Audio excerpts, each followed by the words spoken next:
আসসালামু আলাইকুম বন্ধুরা। আজকে আমরা জানবো সেই মহান ওলির কথা, যিনি গায়সুল আজম নামে পরিচিত। হযরত আব্দুল কাদের জিলানী রহমতুল্লাহ। তার জীবন, শিক্ষা, অলৌকিক ঘটনা ও মানুষের প্রতি দয়ার গল্প আমাদের মনকে ভালো করবে। তার জন্ম হয় 1077 খ্রিস্টাব্দে ইরাকের জিলান শহরে। মা বাবা দুজনেই ছিলেন আল্লাহ ভীরু পরিযোগ্য পরিবারে জন্ম। সে ছোটবেলা থেকেই বিনয়ে ও ইবাদত প্রিয় ছিলেন। একদিন একটা ঘটনা ঘটে। একবার বনের মধ্যে গরু চড়াতে গিয়ে খেলতে থাকা বাচ্চাদের বলেন, তোমরা কেন সময় নষ্ট করছো? আল্লাহ স্মরণ করো। সবাই অবাক হয়ে গেল। মাত্র 18 বছর বয়সে মার কাছ থেকে বিদায় নিয়ে বাগদাদে গেলেন ইলম হাসিল করতে। যাওয়ার সময় মা তাকে কিছু দানাদার স্বর্ণ কাপড়ের ভেতর সেলাই করে দিলেন। পথে ডাকাত দল তাকে আটকায়। ডাকাতের সর্দার জিজ্ঞেস করলো, তোর কাছে কিছু আছে? তিনি সত্য কথা বললেন, আমার কাপড়ের মধ্যে 40 দিনার আছে। ডাকাতেরা অবাক হয়ে সর্দারকে জানালো। সর্দার জিজ্ঞেস করলো, তুই সত্যি বললি কেন? তখন তিনি বললেন, আমার মা বলেছিলেন মিথ্যা বলবে না, তাই মিথ্যা বলেনি।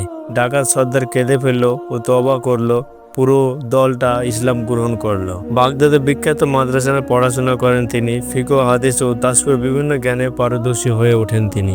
মানুষে তার কাছে আসতে থাকে নসিহত ও দোয়ার জন্য। তার জীবনে অনেক কারামত ও অলৌকিক ঘটনা আছে।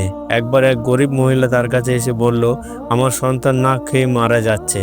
হযরত দোয়া করলেন, আল্লাহর রহমত কিছু খাবার জোগাড় হলো এবং সে শিশু বেঁচে গেল।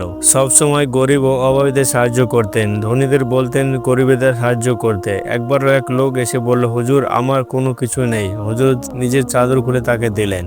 আল্লাহর উপর তাকওয়াত ভরসা করো, আর সত্য কথা বলো, মিথ্যা কথা বলো না। মানুষের প্রতি দয়া ও ক্ষমাশীল হওয়া, নিজের নফসকে দমন করা। 1166 খ্রিস্টাব্দে সে ইন্তেকাল করেন। তার দরগা ইরাকের বাগদাদে অবস্থিত। এখানে সে লাখো মানুষের জিয়ারত করতে আসে। তার জীবন আমাদের শিখিয়ে দিয়েছে আল্লাহর জন্য বাঁচো, মানুষের জন্য ভালোবাসা। এই গল্প যদি তোমার ভালো লেগে থাকে তাহলে ভিডিওটি শেয়ার করো, লাইক করো এবং চ্যানেলটি সাবস্ক্রাইব করতে ভুলো না।